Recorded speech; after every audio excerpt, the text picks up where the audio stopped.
یو وینا ده په انګلیسي کې وی ریډرز آر لیډرز، هغه کسان چې لولي هغوی مشران دي، لیډران دي. او ماته یو کس په ذهن کې راځي، مالکم ایکس.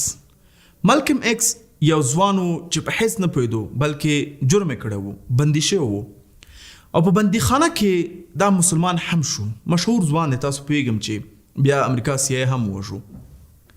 د کتابونه لوستل، بندیخانه کتابونه شته دی او خلکو ویلې چې ده به حتی دونه حده پورې کتابونه لوستل چې په بندیخانه کې په ټولو ځایونو کې به ګروپونه ګل شول، لیکن ده په ډیر مجبوریت باندې خپل ځان ته یو ګروپ دننه کو ترڅو په کتاب ولولي. دا به چې موږ لیدو کتاب لوستو، چې موږ لیدو کتاب لوستو. او دا هغه شخص شو، یو کس چې مجرم دی، بې سواده دی، ځي بندیخانې ته، بندیخان کتابونه لولي، په همدې زده کړه باندې لوستلو باندې بندیخانې نه وځي او بیا ځي ټول د امریکا دولت سوال لاندې راولي، چیلنج ورکوي ورته، هغه خبره کې څوک جواب ووایي نشي ځکه دا د لوستی و، دا یو لوستونکی سړی و. زه به تاسو ته دا ووایم چې یو ځوان 12 کلن یا 15 کلن ځوان سره کښېنئ او ډېرې ښایسته خبرې ورته وکړي او 10 کاله بعد سره بیا هم کښېنئ، بیا هماغه خبرې کوي، ته وایې چې ورته خو 10 کاله ضایع کړي دي. هماغه ځوان دی، عمر یې تېر کړی دی، لیکن مشکل دی هغه چېرته دی چې کتاب یې نه لوستی، خلکو سره یې خبرې نه دي کړي، علم یې نه زده کړی، تا ته نو جالبن دی. د انسان ذهن 80% کولی شي بدل شي. یو څوک دا نشي زما ذهن کار نه کوي، ځکه ذهن په فزیکي حرکاتو باندې، په لوستلو باندې 80% ستا ذهن بدلیدی شي. زه شخصا مقالې لولم، کتاب لولم او همدا زما دی کیدای شي د یو کامیابي یو ناچیز امکاناتو راز وي. هغه کسان چې لولي زما په نظر خطرناک انسانان دي. وی کوم کس چې ډېر هوښیار وي پښتون ته کوم کتابونه لولي، او چې کوم کس کتاب لولي هغه حتما هوښیار دی.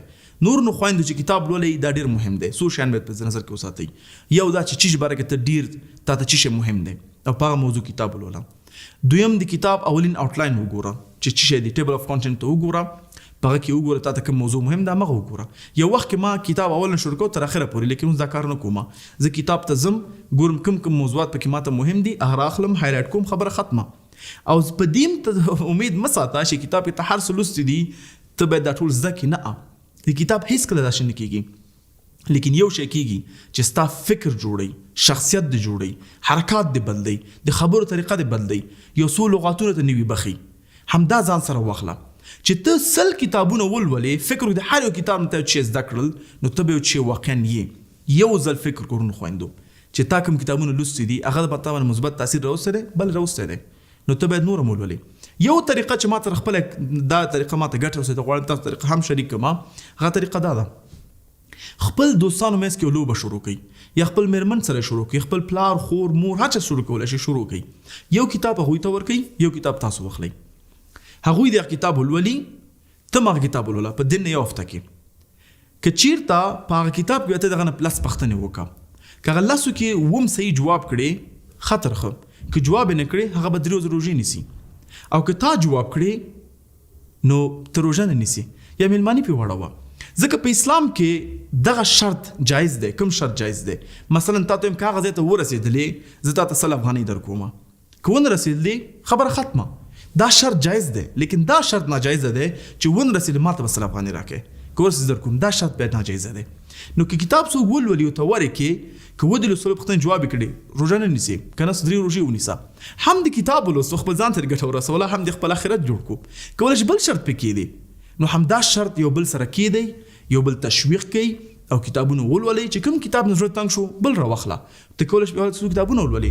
دا باندې به زه بله ویډیو جوړ کړم چې کتاب باید څنګه ولوستل شي، څنګه باید نوټ واخیستل شي، او څنګه باید کتاب سره د انسان مینه پیدا شي. دا فقط عمومي معلوماتو زده کړې باره کې همدا یو دلیل دی چې الله سبحانه وتعالی اولین آیات کې چې کوم نازل شوی دی، اقرأ باسم ربک الذي خلق، ولولئ. ولې په عربیه کې زرحاو منحاو مشکلاتو خلکو ژوندي خپل لورګانې ښخولې، ته به نه وایې چې دا رب باید ولې چې لورګانې مه ښخوئ، ځکه جدي موضوع هغه وه.